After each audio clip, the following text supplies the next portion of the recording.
Miracles TV நேயர்களுக்கு வணக்கம். மோடி இதை மட்டும் அறிவித்துவிட்டால், லோக்சபா தேர்தலிலேயே நாங்கள் போட்டியிடவில்லை. மமதா கட்சி அதிரடி சவால். ஏழைகளுக்கு சமையல் எரிவாயு சிலிண்டர் இலவசமாக வழங்குவதற்கான அரசாணையை மத்தியில் ஆளும் பாஜக அரசு வெளியிட்டு விட்டால், லோக்சபா தேர்தலில் இருந்தே திரிணாமுல் காங்கிரஸ் கட்சி விலகிவிடும் என அக்கட்சி அதிரடியாக அறிவித்துள்ளது.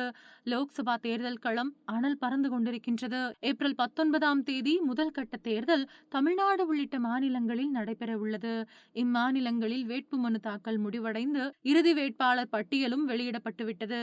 இந்த நிலையில் மத்திய அரசு திடீரென 100 நாள் வேலை திட்டத்திற்கான ஊதிய உயர்வை அறிவித்தது.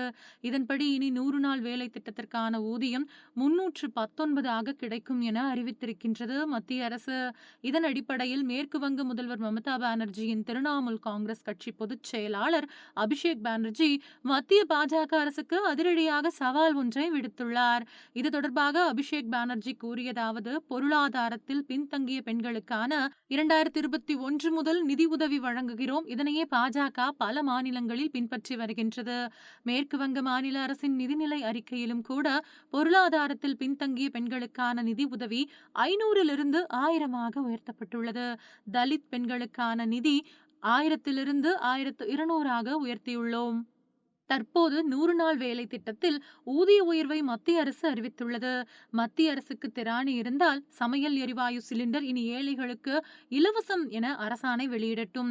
அப்படி ஒரு அரசாணையை மட்டும் மத்தியில் ஆளும் பாஜக அரசு வெளியிட்டால், லோக்சபா தேர்தலில் மேற்கு வங்கத்தில் நாங்கள் நிறுத்தியுள்ள 42 வேட்பாளர்களையும் வாபஸ் பெற்று விடுகிறோம். நாங்கள் கொடுத்த வாக்குறுதியை நிறைவேற்றினோம். ஆனால் பிரதமர் மோடியோ வங்கக் கணக்குகளில் 15 லட்சம் போடுவோம் என்றார். நிறைவேற்றினாரா? இல்லையே. இவ்வாறு அபிஷேக் பானர்ஜி கூறினார். மீண்டும் அடுத்த செய்திகளில் சந்திக்கலாம். அதுவரை இணைந்திருங்கள். நன்றி, வணக்கம்.